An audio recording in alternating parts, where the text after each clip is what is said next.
We provide you the platform to turn your dreams into reality. Give wings to your aspirations with KR Mangalam University. वहीं पहलगाम हमले का एक नया Pakistani connection. सूत्रों के हवाले से बड़ी खबर, लश्कर के ट्रेनिंग कैंप की सैटेलाइट इमेज सामने आई है। पीओके में लश्कर के आतंकी ट्रेनिंग कैंप की ये इमेज है और पहलगाम में हमला करने वाले इन आतंकियों का कैंप से कनेक्शन बताया जा रहा है। लश्कर के कैंप में ट्रेनिंग लेकर ही आतंकियों ने हमला किया था। सूत्रों के हवाले से ये भी जानकारी इस बारे में मिल रही है। इसके अलावा पहलगाम हमले से पहले इन आतंकियों ने यहाँ ट्रेनिंग ली थी। पाकिस्तानी सेना के संरक्षण में ही आतंकियों को ट्रेनिंग भी दी गई और आतंकी कैंप के पास पाकिस्तानी सेना का अहम ठिकाना भी है। हाफिज सईद और पाकिस्तानी सेना के गठजोड़ का ये एक सबूत माना जा रहा है सूत्रों के मुताबिक। तो ये तस्वीर हम आपको दिखा रहे हैं, आतंकियों की रिहाइश, मस्जिद का ठिकाना, पाकिस्तानी सेना का ठिकाना और ट्रेनिंग ग्राउंड आपस में कितनी दूरी पर हैं, ये आप समझ सकते हैं इस तस्वीर को देखकर जो आपको लोकेट करके दिखाई गई। जो आतंकियों की रिहाइश है, आतंकियों का जो ट्रेनिंग ग्राउंड है और भारतीय सेना से दूर पाकिस्तानी सेना का ये जो ठिकाना है इसी बॉर्डर के पास, ये भी इस तस्वीर में हम आपको दिखा रहे हैं। और इसी से आप समझ सकते हैं कि ये आपसी कनेक्शन को लेकर जो सूत्रों की बात है उसमें कितना दम है। हमारे सहयोगी राहुल दबास इस पर जुड़ चुके हैं हमारे साथ। राहुल, हम तस्वीर भी दिखा रहे हैं दर्शकों को, वो मैप भी दिखा रहे हैं और साथ ही साथ ये जो बड़ा खुलासा सूत्रों के हवाले से हुआ है और जिससे साफ होता है कि हाफिज सईद और पाकिस्तानी सेना का गठजोड़ कैसा है, कैसे सेना ने ही पूरी ट्रेनिंग दी और इस तरीके की तमाम बातें जब तक सामने आ रही थी अब उसके सबूत आने लगे हैं।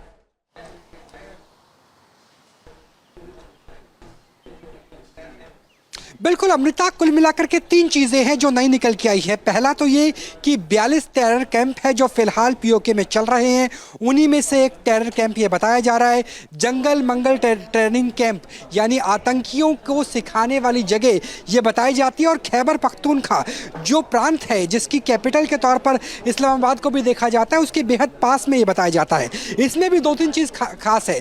पहला ये कि इस टेरर कैंप में मिलिट्री का भी एक स्कूल है, यानी जो एसएसजी के कमांडोज की हम लगातार बात कर रहे हैं कि क्या आतंकवादियों के वेश में पाकिस्तान के सेना के ट्रेंड कमांडोज भी पहुंचे थे पहलगाम में, वो तस्दीक होती है। दूसरा एक यहाँ पे विदेशी आतंकवादियों के लिए भी अलग से सेंटर बनाया गया है। तो यहाँ पर क्या जिस तरीके से हमास का जिक्र आ रहा है, क्या हमास से या फिर तालिबान से रिलेटेड, आईएसआई से रिलेटेड भी टेरर कैंप लश्कर तोयबा के साथ ही मौजूद है इस टेरर कैंप के अंदर, वो निकल के आया है। तीसरा ये, क्योंकि जब लश्कर तोयबा की बात करते हैं तो ब्रेन वॉश की भी बात की जाती है, तालिबानीकरण की बात की जाती है और यहाँ पर हम मस्जिद भी देख पा रहे हैं और उसके साथ साथ मदरसे को भी देख पा रहे हैं। तो एक पूरा का पूरा कॉम्प्लेक्स है जो अब रडार में आ चुका है सैटेलाइट इमेजिंग के जरिए।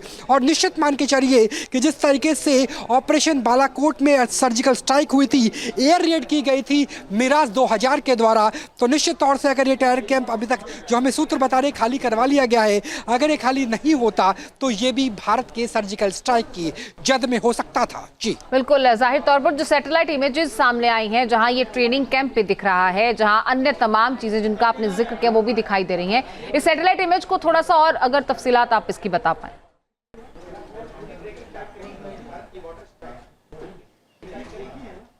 देखिए, अगर सैटेलाइट इमेज की बात करें तो इसमें location, specific location, pin point location आ गई है।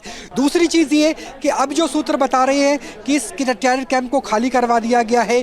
तीसरी चीज़ ये कि ये ऐसा टेरर कैंप था जहां पे आईएसआई यानी पाकिस्तान के रावलपिंडी में जहां उनका खुफिया तंत्र बैठता है वहां के अधिकारी पहुंचते थे। हाफिज सईद लश्कर तोयबा का चीफ वो यहाँ पे पहुंचता था।